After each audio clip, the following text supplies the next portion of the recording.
So it's good to be slide by slide. Okay, sure.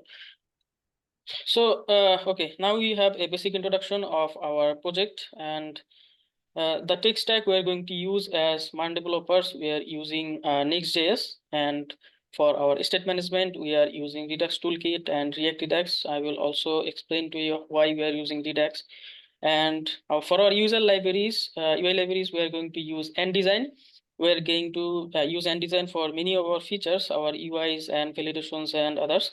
And we're also going to use Bootstrap classes to minimize our coding, our CSS. And we're going to use React icons to show icons to our users.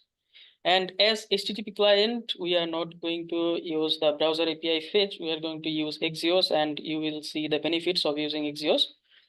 And other utility libraries, we are going to use JS cookie for handling cookies. And also you are going to understand why we are using cookies. And for styling, we are using SCSS to better format our CSS code.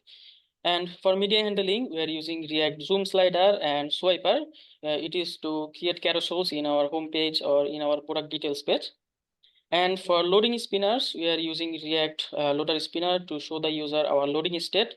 And for notifications, we are using Sonar, but mostly we are going to use nDesign components as loading spinners and notifications, but we are also install this for specific cases.